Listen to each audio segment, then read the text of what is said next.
Power was a dirty word for me for many, many years. I thought greedy, money hungry, evil people were powerful. So basically, men only. But I was wrong. Lots of women love power and lots of men do too. And so today we're going to break it down and talk about power, what it is, what it means, and all that other stuff that Jay does so amazingly well because he is powerful. So, Jay, like I said in the intro, I thought this was a dirty word. Can you please explain exactly what we mean by power so going forward, everyone knows what we're talking about? Yeah, happy to. Do you already have your own definition of power? In my mind, just kind of what I already said. It's like this greedy thing that people want so they can control other people. Okay. So would you say an infant has power? No. Would you say an orphan has power? No. But don't some orphans become famous, successful people? Some, but lots of them become nothing. Sure, but how do they become that without power? They can't. Right. When you were a kid, if you wanted to accomplish something, did you feel powerless or did you feel like, I can probably get this? I felt like, yeah, I could do this. I could get this. So you felt powerful as a child. I wouldn't have labeled it as that, but yeah. Well, whatever. You had some power. Yes. So are we sure an infant doesn't have power? I mean, the toddler in this house certainly runs the show and has power here. So,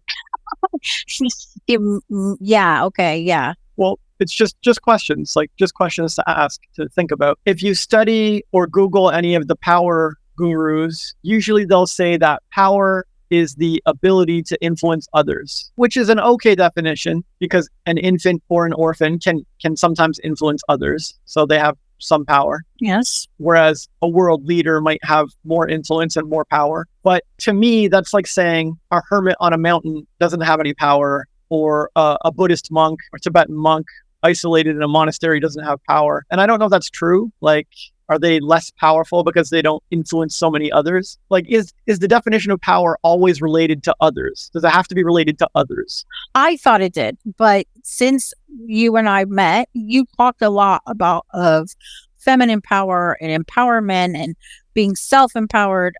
So I do know that now that it's more than just power over other people. Yeah. If we took some super powerful being, I don't know, Hercules or the world's strongest man or something, and we put him, I don't know, isolated in a forest or a desert or a mountain or something, is he magically less powerful, or does he still have insane amounts of power to crush boulders and lift logs and do all kinds of stuff? Well, he still has insane amounts of power to do whatever. Yeah. So to me, power doesn't have to be related to others. So calling it the ability to influence others seems not quite correct. Agreed. Right. Yeah. So my definition of power is actually, I stole it from Herb Cohen or somebody, but it's the best one I've come across, which is the ability to get from A to B. Okay. In life. The ability to get from A to B in life. Yeah. Okay. I've never ever heard that definition. But if someone wants to get from A to B and they do it quickly and easily and smoothly and fast and effectively, that's a pretty powerful person, especially if they can do it over and over. True. And if someone wants to get from A to B and they do it slowly and poorly and ineffectively, or maybe never, and definitely not repeatedly, they would seem to be quite powerless. Yes. Yes. Right. So if you can come up with a better definition, I'm happy to hear it. But to me, the most powerful beings on the planet are the ones who can go from A to B quickly, easily, fast, effectively, and repeatedly. All right. Actually, that sounds pretty on point. Yeah.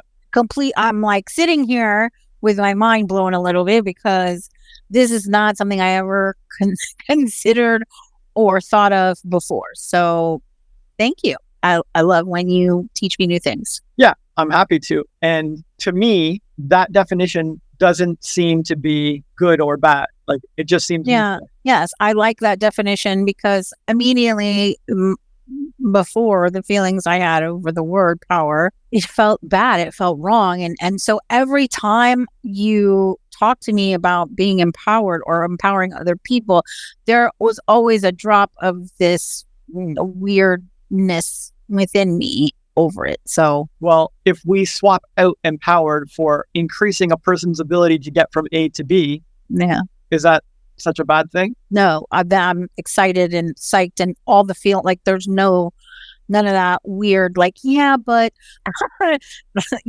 and there was always that, yeah, but in the back of my mind, even if I didn't express it or pay attention to it, this topic, we've talked about this topic off camera a million times.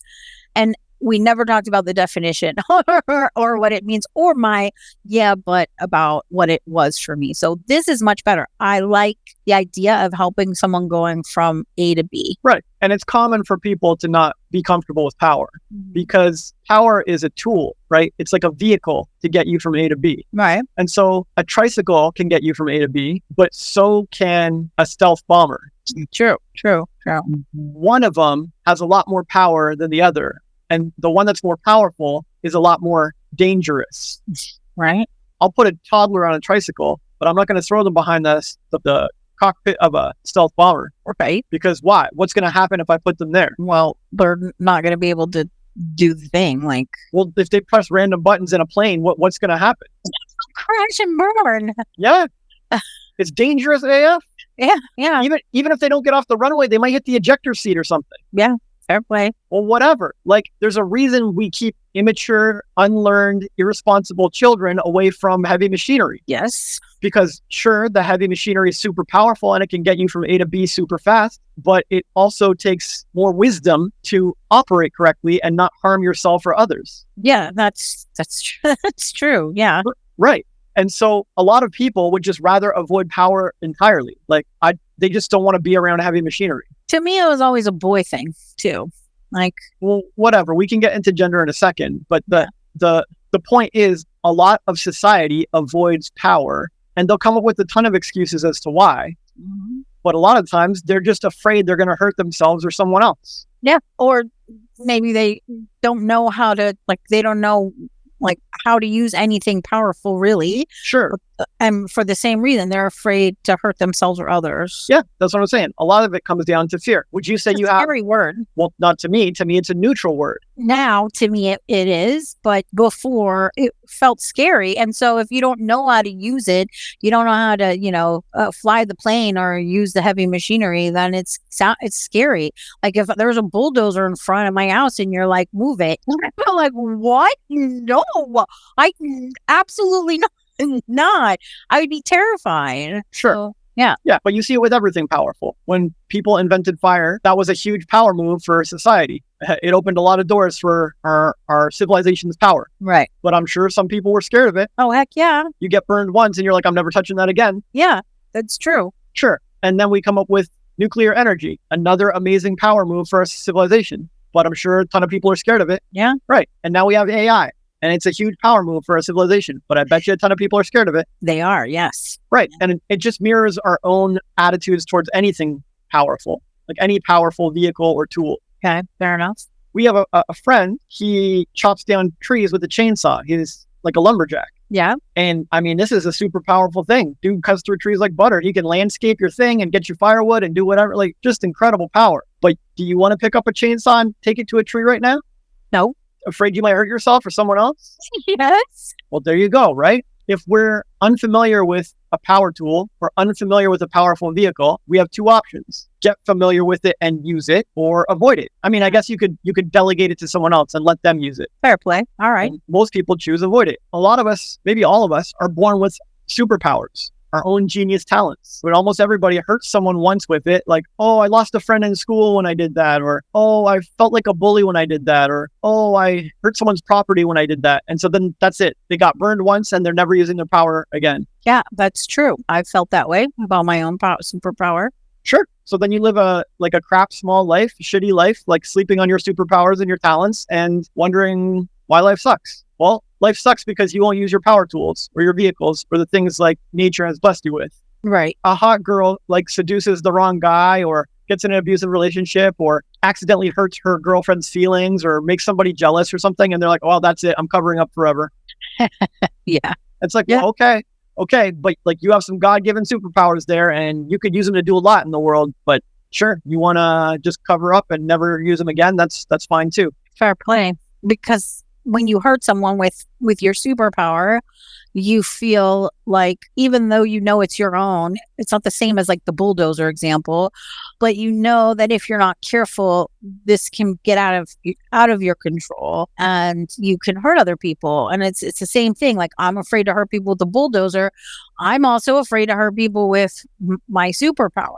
Yeah, a lot of people are. Is that really a great way to live? Is that how you want to conduct your life? You really want to avoid fire and nuclear energy and AI because you hurt someone once? No. Yeah, you really want to avoid your own superpower because you hurt someone once? No, Right. you're wasting gifts. Yeah. Tons of people in business, tons of influencers or wannabe influencers or thought leaders or celebrities or whatever, refuse to put out their most fire views, their most controversial stuff, even though it would help a ton of people and make a huge splash and blow up their business, because it would offend a few haters or it would hurt a few people. It would hurt some feelings. No. Yeah, but the thing is, if you make a bonfire, you can't really be responsible if a bunch of people like jump into it and get hurt. True. No one's making people read your stuff. No one's making them click on your links. No one's like, it's not like you're tricking them into seeing your controversial views. Right. Yeah. And if you were, they're free to get close to the fire and be like, oh, that's not for me, and walk away. Yeah. And I would rather somebody walk away that doesn't fit with my feelings about a topic than stay with me or with my content because I'm lying. Sure. But the thing is, holding back, whatever. Yeah. But if you look at your behavior, have you really like built that bonfire, or have you avoided building that bonfire? Because most people avoid building the bonfire. They don't want to be that powerful. They want to downplay it. They want to stay small because they don't want to hurt anyone's feelings, their family, their friends, their clients, their No, I'm worse than them. I'm actually worse than them. So what I've done is I've started the bonfire, saw what it could do, and then got scared and put it out, and then started a bonfire, got scared and put it out, started a bonfire, got scared, over and over and over and over again. Yeah. So not ideal. No, not ideal. Yeah. And it could be a big waste of power and blessings and gifts and time and energy. And so like what results could anyone expect from that? Could they expect their life to get better by treating their superpowers that way? No. Right. But the people on earth who commit and turn up their superpower and use it and don't care who they burn, they're like, you know what? I'm making a giant bonfire and I'm going to do the best I can. And if some sparks get on you guys, I'm sorry, but it's all up to y'all. Then they thrive. Yeah, that's true. Every time I start the bonfire, I thrive. And every time I thrive, it gets bigger before I squash it out. So I have seen the potential of what would happen if I don't squash out the fire. And in the past, I've just been afraid and keep doing it. Yeah, well, good awareness. It's up to you if you want to change that pattern or keep it up. But either way, hopefully we have a clearer understanding of power now and a clearer understanding of how most people sleep on theirs.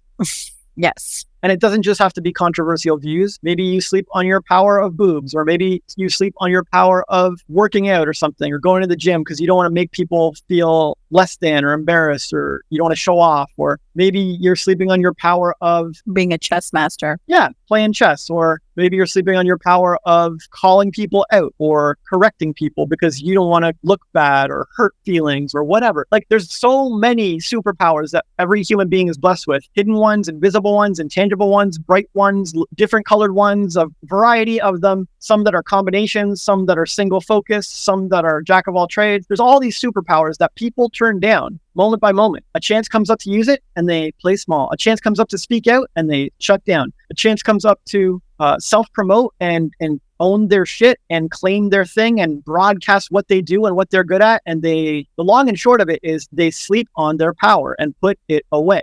They let the fear stop them, and they're afraid of the sparks. Yeah, but getting onto other people. Yeah, but don't hide your light under a bushel, right? Shine bright. Yeah, true. And it's great to say. Everyone says it. Everyone says it. Shine bright. Shine your light, no matter what anyone says. But the funny thing is, I've seen a lot of those people saying that, and all of them hide their light. Like, none of them are turning up their superpower. And I'm not even saying I'm doing like the world's best job at turning up my superpower, but at least I'm not like pretending that I am and then not or whatever. So there's all these weird little nuances of how people sleep on their power and stay in their comfort zones and refuse to turn up, all the while claiming that that's what they're doing and encouraging others to do that. And it's just funny. Every single person I've ever met in my entire life could turn up their power and their light. Every single one of them, including me and you. Yep. So I totally get that. And you're right. And I've seen so many people confused about this. And because I was also, I can't help someone if I don't know the thing, right? So this is really helpful for me too going forward. So thank you for explaining what power is and the nuances of it and why the heck we hide. That's our power. That's so silly. I hear people say all the time they want to be powerful and they want success, they want this, but they're hiding their power. So yep. And a lot of times there's confusion about power over others, right? We talked about that in the beginning. This is a common definition of power, right?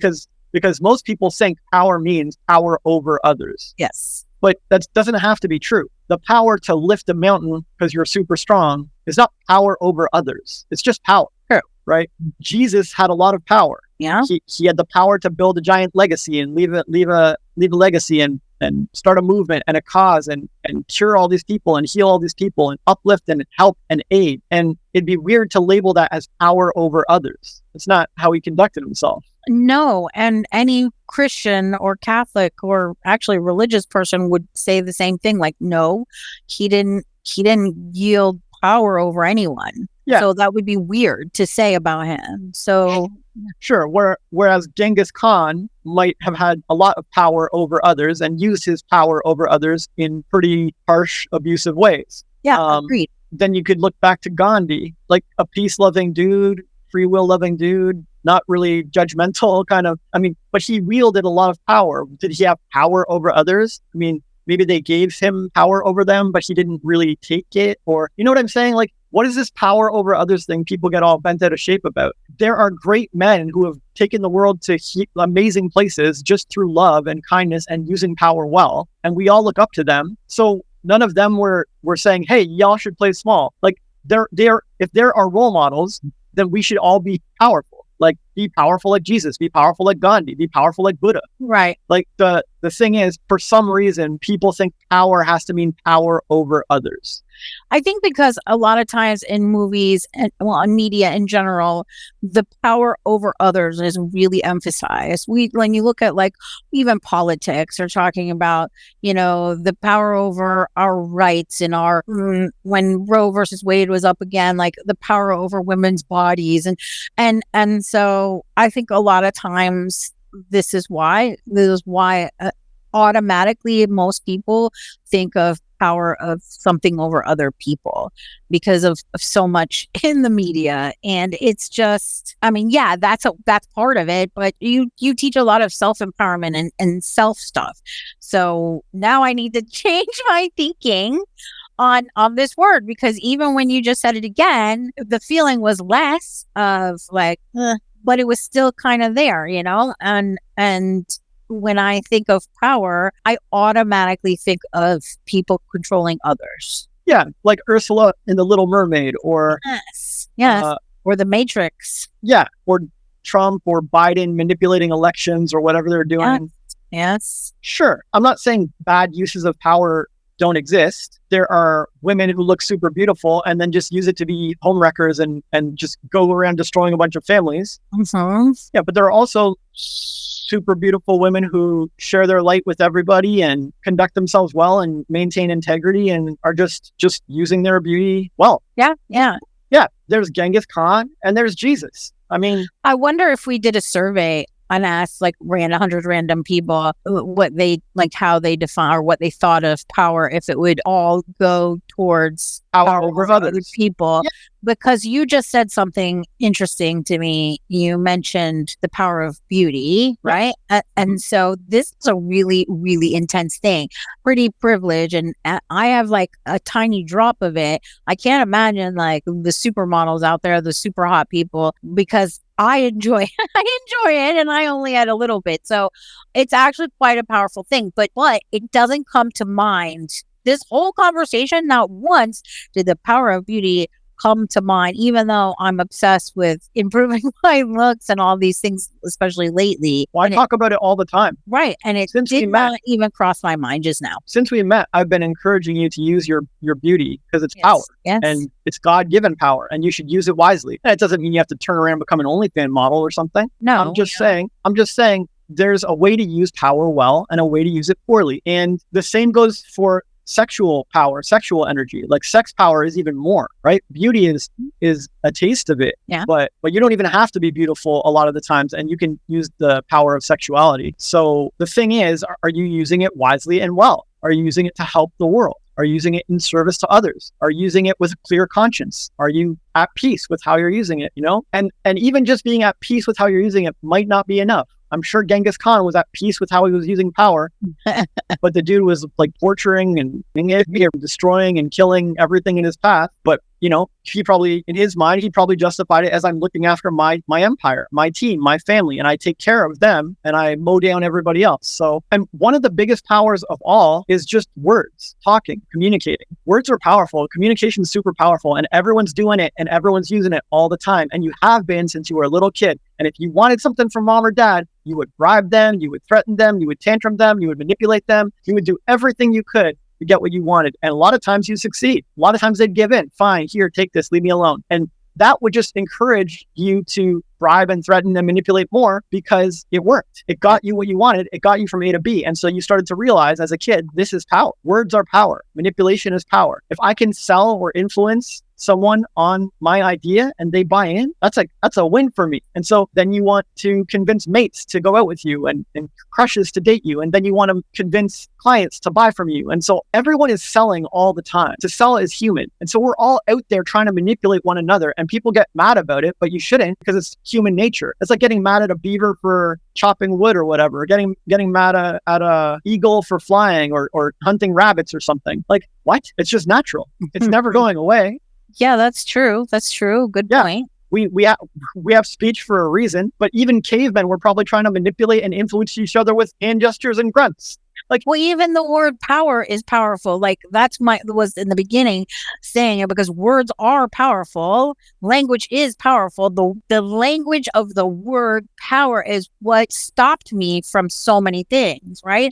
It feels like this. It feels like that. It's not like that. It's not only controlling other people. Oh, but it feels that way. It sounds that way to me. Yeah. And technically that's like your connotations or meaning or thoughts behind the word. But either way, it's basically the same thing. If you can find words that resonate with someone else in a certain way, you can move that person and influence that person to action. And they always have the free will to be like, no, your words don't move me and I will do my own thing. Mm-hmm. But even when we were toddlers, if we could get mom and dad to buy us that toy, it was a win and we felt powerful. That's probably why I feel so like I always get what I want. I always get my way and I always get what I want. And I feel powerful from it. And I have felt guilty. Like I don't really, I've said that to you a million times, but like on camera, I'm not sure if I've said that very often, because people tend to get all their feathers all ruffled when I say this, but really it's because I know that I'm a powerful person. I know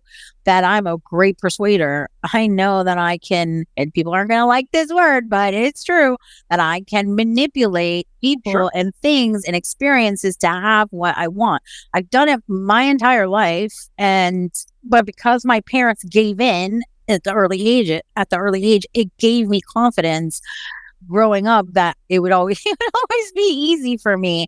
And it is, basically. Yeah, great. So then that's a great power for you. Some of the world's best salesmen can do that, or copywriters. And if they can influence people and persuade people and convince people and manipulate people to buy, they can make a ton of money. And that can be done in a healthy way. Like if they get everyone to buy the cure for cancer or something, like great. Well done. Thank you for using your superpowers. If they get everyone to buy guns and start murdering each other or something, maybe not as helpful to the world. I don't know. Right. but power is neutral. I don't care that there are great manipulators in the world. I'm glad they exist. Good job. Gandhi manipulated a whole nation to start a revolution and free a country from rule. Like, you don't think he was a good manipulator, a persuader, influencer? Dude had a superpower, the gift of gab. He knew how to speak. He knew how to use words and talk and, well, whatever. Like, I'm sure Jesus was good at it too. Or they wouldn't have been as successful as they were without power. Sure. And like you said, like people don't think of Jesus as powerful or manipulative or persuasive. They think of him as loving and kind and positive, but he was persuading everybody. Yeah, exactly. And so if you are using Jesus as an example and we're saying that he's powerful, this word you're 100% right. It is a neutral word, and my feelings or your feelings are changing. You decide, not changing, but decide how you feel about a particular word. And this word has got a bad rep. It's not okay, because Jesus did those powerful things and he did it with love, but no one would ever associate him with the word powerful. Yeah. And the word manipulative is just a negative spin on something we all do. We're all trying to persuade to everyone. Persuade people to go to a movie, persuade people to join us for dinner, persuade people to give us an extra month of rent, persuade clients to buy. And Jesus was out there persuading everybody to be more loving. Yeah. And he had a tall order. It's a big job to persuade people to be more loving. And you have to be very persuasive and influential to do that. Yeah. Right. You have to be confident. You have to be confident and assertive, and you have to stand for your views and make waves and start controversies and ruffle feathers and hurt people. Like, I'm sure he hurt the Pharisees or hurt the Romans or hurt the rabbis who didn't agree with him. I don't think they felt super uplifted. No, they were really angry. Yeah, I think they felt hurt, but he didn't care. Jesus didn't care if they felt hurt. He knew, I have to use my power to do my mission, to persuade people as best I can. And if anyone wants to get near this bonfire and they want to complain about it, maybe they should have just stayed in their homes and not listen to my speech. Yeah. So the same thing applies to physical power, physical force. Genghis Khan used a lot of physical force in his empire building, but Bruce Lee had insane physical power. He had like the 1-inch punch where he like nudged someone and it sent a 300-pound man across the room. Like, what? He broke his back and healed it or whatever. Who's going to mess with this guy? There was more power packed in that tiny frame than any human on the planet. It's like Hercules stuffed into a 160-pound body. And that's another thing actually to note, that powerful. Also, sometimes people see this as like physically big, but Bruce Lee was a tiny little thing and he was really powerful man. Yep. Yes. It's a fantastic point. What I was getting at is that Bruce seemed like a pretty gentle soul. Like, he could have beat everybody everywhere. And I didn't see him picking fights or being mean or intimidating or hostile. He's always talking about be like water and be gentle and have emotional content. And he was very philosophical and he taught a lot of kind, loving things and principles. And so he had all this power, but he didn't use it on others. That said, anyone walking around with Bruce Lee might just get some benefits because of his aura of power. Like, who's going to pick a fight with these guys? Right. Yeah. On the other hand, it could make him a target. Maybe a lot of people want to pick a fight with Bruce. Yeah. So whatever. The point is, whether it's emotional power or word power or physical power, it's always neutral. And the human being wielding the power gets to decide if it's used in service of others or in some kind of self-serving, kind of greedy, harmful way. Well, that's a really good point too, like, because it's really about the person who is wielding the power. They decide if it's evil or good or bad or whatever. And so really, when we think about this and we get all crunchy about this word, who is it we're talking about? Like, Bruce Lee, Jesus, are you like in the conversation, or are you talking about Donald Trump or I don't know, someone else who would Hitler? Yeah. So like someone like Trump or Hitler, we know they took their power and use it, or they tried to use it in a very negative way and in an evil way, because this is who we're talking about, and it automatically conjures up the image, the feeling of it, versus Jesus and Bruce Lee. Yeah, and actually, it's interesting you mentioned Trump, because like the left, the liberal woke left or whatever, socialist left. They have divided into classic Democrats and woke liberals. I don't even know. And like the political labels and is mostly fluff to me. What I'm getting at is, at first, the left thought that there's no way Trump would win. They didn't think he had enough power or influence. Yeah. But years ago, Trump demonstrated that he did have enough power and influence. And whether you think it was election fraud or the Russians or just his natural charisma or whatever you want to call it, somewhere, somehow on planet Earth, he found the influence. Yeah. And he had the power to get from A to B. True. And I imagine all of the left were not thrilled about that. But it should have been a wake-up call to them to realize that they are not using their power. They are sleeping on their power. A lot of times they think pointing fingers or shaming and blaming or complaining about the right is a good form of power. Like it's a good way to proceed. And they think they're going to get their goals that way. Mm-hmm. But if you ever study power, even Robert Greene's 48 Laws of Power will tell you that's not that effective. So who understands power better, Trump or Biden? And here we are in a second election and he's running again. And even though the narrative is that this man is evil, it looks like he's going to win even bigger and better the second time. Mm-hmm. Yeah. There's more power and more influence than he ever had before. And it looks like he wouldn't need election fraud at all. Like now, this time. now, I'm not saying I can predict elections or anything like that. And I clearly don't have my finger on the pulse of politics as well as other people. But I do understand power and influence. And the way it looks right now is that once again, the left will be powerless to stop this. Yes, they will. But that's only because they don't understand power hardly at all, from what I can tell. They don't understand it. They don't know how to wield it. And they are super confused about good and evil and right and wrong. Yeah, well, I mean, we should do an episode on morality because good and evil and right and wrong are super lame, like oversimplifications from a bygone era. Like, this is not how the universe operates. The great cosmic universe has never operated in right and wrong. No, and those are just story constructs that people made up to explain things. Yeah, but you're right. I feel that they're quite confused about power. And if they understood it better, they could achieve their goals better and get from A to B better, and they could beat Trump. Yeah, and it'd be nice if they didn't put some little old man who shuffles across the stage and can't find his way or read a card or. Well, that's not very powerful. Yeah, not at all. The man inspires zero power. And I put them side by side. I don't like Trump. I think he's not like visually appealing, right? Neither of them are. But when I put him side by side, he at least exudes power. Yep. Where Joe Biden exudes a senility, right? Yep. There's nothing there it inspires zero trust in me. I apologize. I'm trying to find the right words. Joe Biden inspires zero trust that he's powerful enough to run the number one country in the world. Like, are you kidding me? Yeah. So are you saying Trump inspires more trust than Joe Biden? I can't believe I'm saying it. It makes my mouth hurt just with the Tate stuff. But yes, Trump inspires more trust and power and faith that he's actually capable, of running the country versus what like this little old man who has devolved into a sack of skin and air. Like, yeah.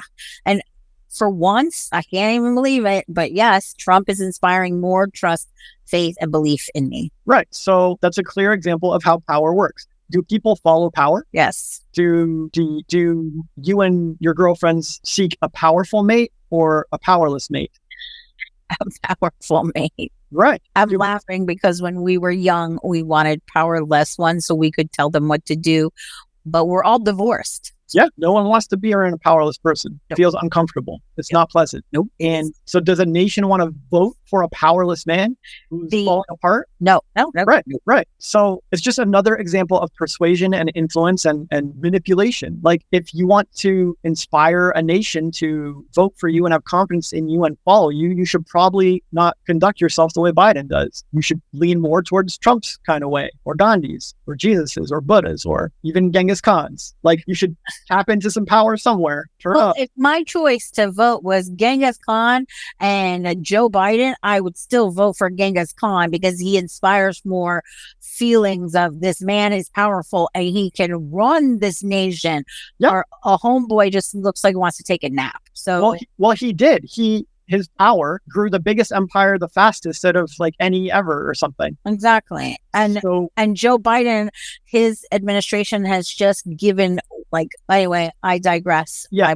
My point is, if you want to dethrone somebody, the only way is to exert more power, express more power, and turn up more power, because they have power. They've done the power work. They're good at power. They've manifested the power. They've gained the influence, and they've gotten their position. So you might show some power by hiring a sniper, or you might show power by having a more charismatic candidate to run against him. You might show more power by starting a grassroots movement and overthrowing the system. I don't care what you do, but you got to use whatever God-given powers you have and find other people who have God-given powers and be willing to turn them up, no matter who gets burned. Like, as you learn to use your power well, until you have leveled it up more than the person you're looking to dethrone. And I haven't seen anyone doing that to Trump, but I see Trump doing that to everybody. If he wants to win, he starts looking how can I dethrone this person? And he starts turning up his own personal power. He uses catchy slogans and rhetoric. He buys and bribes and throws money around and buys friends and all this kind of stuff. He puts himself in good positions and finds goodwill and uses his natural talents and his gift of gab and his turn of phrase and his youthfulness compared to Biden and whatever. He just uses whatever he can and turns up whatever power he can in order to win. And even when they throw him in jail, he turns it around, turns the narrative around into some kind of win for him. And he raised the most funding anyone's ever raised when that verdict came out or whatever. So his political war chest just blossomed. And it's like a true understanding of power is necessary. And if you don't have it, the person who understands power better and more than you is still going to win. Fair play. Yeah. So what should we all be doing? What should our attitude towards power be if we want to create a better world? Well, we should be embracing it and accepting our own superpowers and using them. Stop being afraid of them. And same for other people. Like, if you see a powerful opponent, is it good to be like, oh, he's not powerful, we're not worried, he's just a joke, we should just put him in jail, whatever. Why Yeah, don't lie to yourself about it. Yeah. Like, let it help guide your power. Yeah. If you're in business and there's a powerful competitor, admit that, work with it, turn up your power, find a way to beat it. Like David and Goliath. If you have a major political opponent, you want to dethrone them, fine. Admit it, they're powerful, and don't disrespect it, but turn yours up. Get to working out. Build your war chest. Build your political power. Build your influence. Figure out how to turn up your power and use whatever God gave you to win. Because this is the only option. If you ever look at how someone is dethroned, it is always this way. This would be really helpful for girls who are trying to be with a man who's with someone else. Yes. I just that thought pops into my head. Same thing. If you want to be a match or a fit or get the attention or the intimacy of a man who seems to be taken, putting morality aside, like, I don't really like encouraging the home wrecking kind of thing. Yeah. But if that's who you want to go after, you can, but not by shaming that other girl or hating on her or whining or complaining, or it just makes you powerless. Like, it just lowers your power. No one is impressed with this. No one likes this. It might win in the short term or something, but you'll never really get a sustainable victory out of it. The only option is to get hotter than her, get nicer than her, be more submissive than her, more cooperative than her, more dominant, like whatever the guy likes. I mean, you just have to be more appealing than her to the guy. And if you are consistently and naturally more appealing, as in not changing yourself temporarily to please a guy, but if you embody the traits that he likes more and higher, this is how you're going to win. 100%. This goes for any person that you see as competition. The whole woman man popped into my head because a lot of in the spiritual community, the whole they're with a karmic and he's my twin flame, and like, how can I get him away from her? And like, your power. Yeah. Well, we women are taught to just put other women down and think for some reason, like, there have been times in the past when we first met, there was another woman in your life who I was like, ugh, I don't get it. And after time, I would say things about her and I'd put her down to, not to you, just, and I wouldn't understand. And over time, I started to understand, like, this is not really helping me. This is not helping me, because regardless of how I see this person, he sees her in a different way. So when I started turning up certain aspects of my life and myself, then things changed. So this is a really good point. And anyway, I don't want to focus on that. I thought it would be a great segue though into my question though. My question is, so for me, I typically think of power as a masculine trait. You have talked about feminine power. I have been reading and researching femininity and feminine power. And it has been a topic that's actually made me feel quite uncomfortable. After this episode, though, I feel a little different. So I want to touch on that, please. So most people, most women don't consider themselves powerful, or if they do, they're boss babes, single moms, or whatever. Typically, power is seen as a masculine trait. Can you explain how, other than like the obvious, like our looks and boobs, how can women feel powerful, or how can we use power for our advantage and not feel masculine? So would you say Melinda Gates is a powerful woman? Yeah, she is. She got half. You think she just used looks and boobs to get there? No, I don't think she just used that. She's not very like out there with that stuff. So no, I don't think she did. You think she flirted to get the guy? I mean, yeah. So here we have this woman who's not particularly stunning, but she's somehow partnered up with one of the most powerful, richest men in the world, and then divorced him and got half his stuff. Right.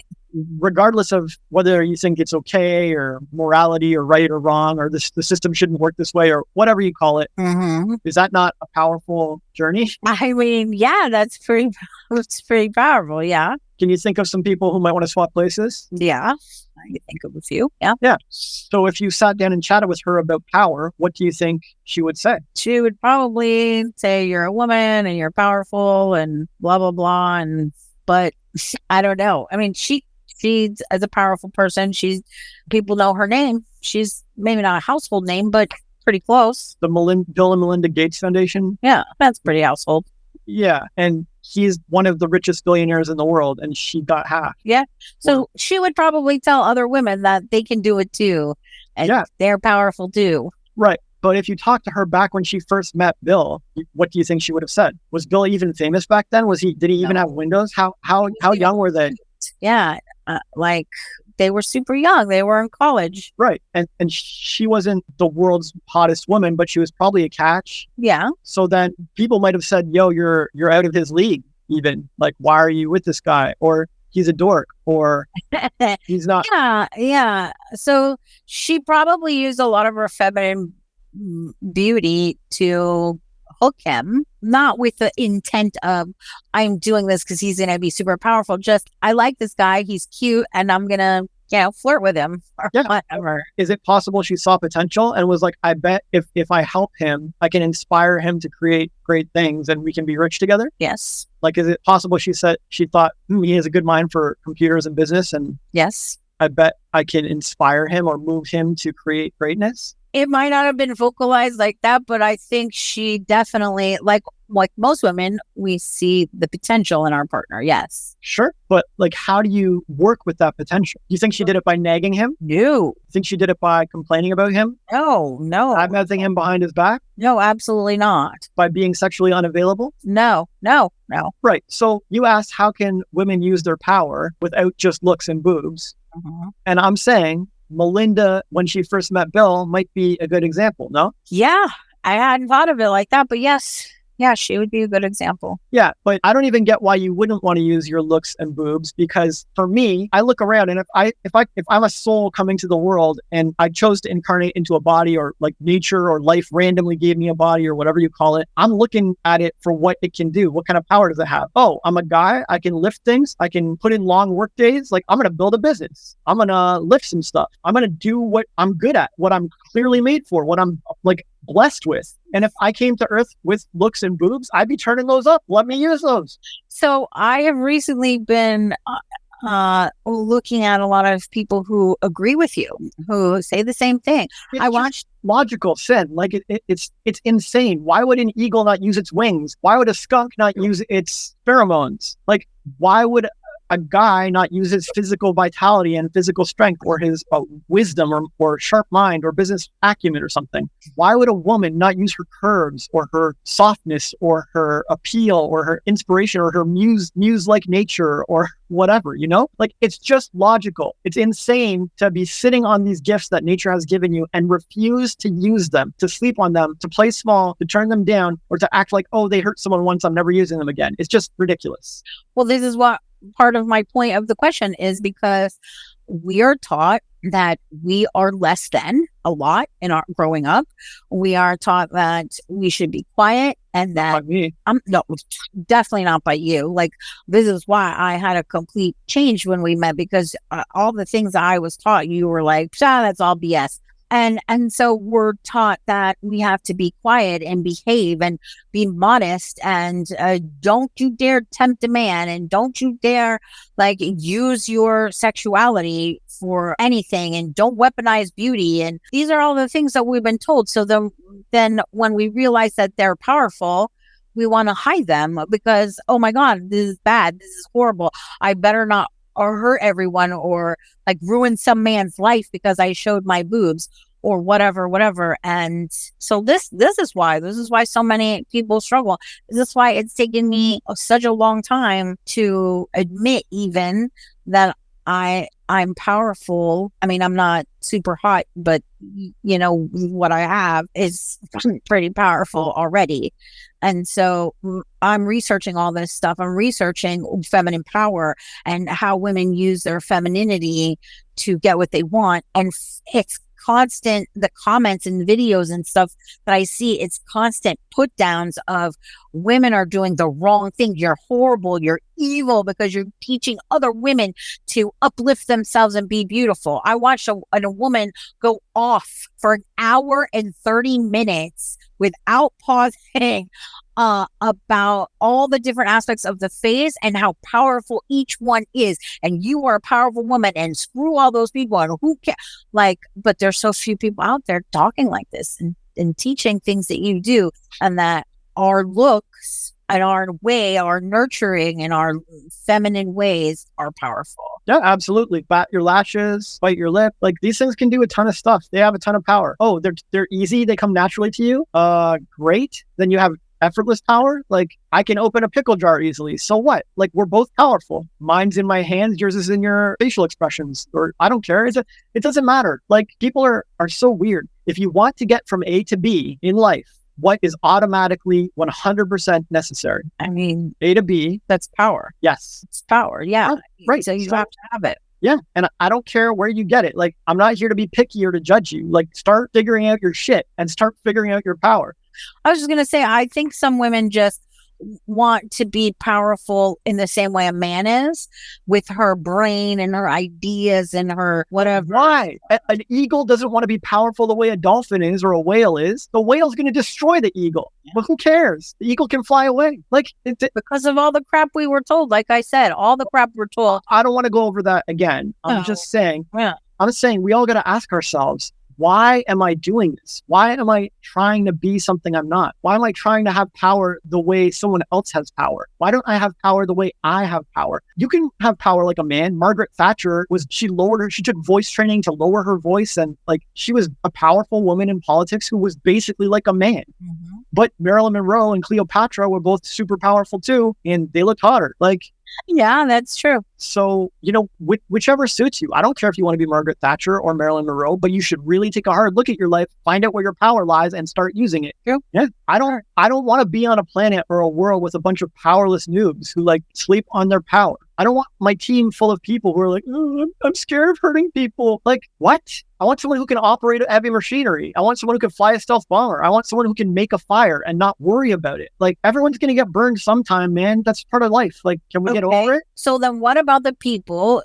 who are struggling and want to be powerful, whether male or female, masculine, feminine, whatever? They want to be more powerful, but their mental health stuff is holding them back, right? So what would you say to them to move past that so they can really step into their own power and start like really using it? Watch the rest of our like 100 episodes or whatever.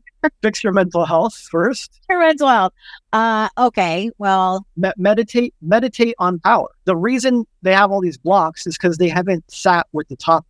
They avoid the topic of power and they fear it and they think it's painful and they think it's bad and yucky and ugly and bad to think about. If you could monitor their brains, the amount of time they think about power would be never. Yeah. And the few little blips that they do think about it would be a big spike of ew. Yeah. So how's that going to result in anything good? So instead, start meditating on power and sit with it. Sit with the topic. Think about all your heroes. How powerful are they? Think about your family. What could power do for them?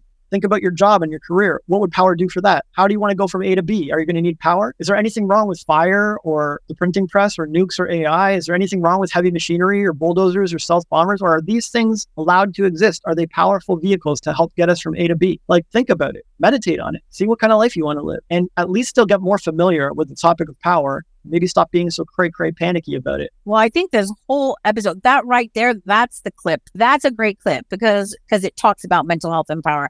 I think, like, I feel more empowered after this episode. Honestly, I understand more what you mean when you say the word. I understand my own connotations and my own traumas and issues that change that very neutral word and lean it towards something negative. It feels, even saying it now, power feels it's leaning more towards neutral than the negative a little while ago.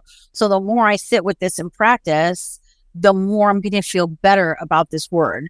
So thank you so much. So now I can talk about power, feminine power, power in business, power in relationships, and I can feel more confident. So, I mean, it's great if any of you guys watching get something out of this too, but I really did. So I'm really happy. And this is a great episode for me because this continually, as this has started to come up more and more and more and more, which is why we've done an episode on it. So thank you so much. You really were helpful to me.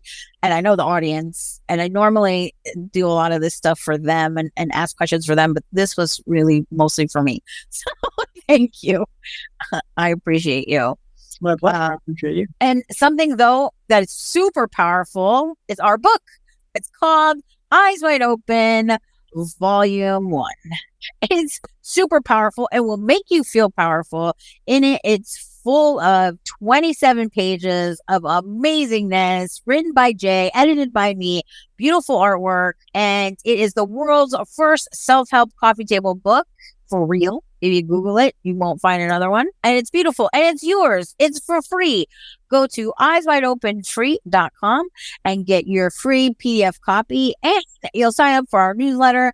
And we send 3 times a week. We send amazing free resources because we love you, to help you feel empowered. Yeah. And I know someone agrees with you because they just bought the companion handbook today. That's true. They did. Somebody bought the companion handbook. And it's like less than a Starbucks coffee, or maybe it's more if you get one of those special drinks. But the point is, the handbook is like having me and Jay hold your hand while you read it. And all those questions in there, we wrote together to help you. So yes, I feel more powerful. Seriously. So I have one last question. Do you have any final thoughts that you would like to share with our amazing and wonderful audience? Because I had like 5 more questions that didn't get answered. So we will need a part 2. But for now, if you could. Yes, there are many forms of power. There's social power, emotional power, word power, physical power. And I am thrilled when anybody develops any of those forms of power for themselves, because I know we're all connected and we're all one. And the more powerful one of us gets, the better all of us get. And what we didn't really get to touch on too much this episode is the greatest power available of all, which is that of love. The power of love. It sounds cliche and hippie and John Lennon-y or something, but it really is powerful. It's how Jesus and Gandhi and Buddha and all of these great men accomplished so much. And anytime they were faced with an obstacle, they didn't immediately panic or rush around. They didn't curl up in fear or crumble. They stood fast on their principles and meditated and prayed and sat with it and intended for positive results. They intended for good outcomes for all involved. They dug deep and became more loving in the face of challenges. And every time they did that, miraculous things happened. And I'm telling you, if you can just sit in your room and meditate, or go to a forest and meditate and tap into deeper levels of love and magically get the outcome you want, that's real power. So it's worth thinking about. Either way, I believe in you. You've got this. Turn up your power. And that's why our book and this podcast are called Eyes Wide Open. After today, you will know about power and how to feel powerful, man. So now you should go to this video here called Easy Universal Productivity Hacks. And to be honest, we have a ton of other videos that I can't link them all in here, but we have a whole bunch more that would be really helpful for you too. I'll link a couple in the description to help you keep your eyes wide open. Keep rising.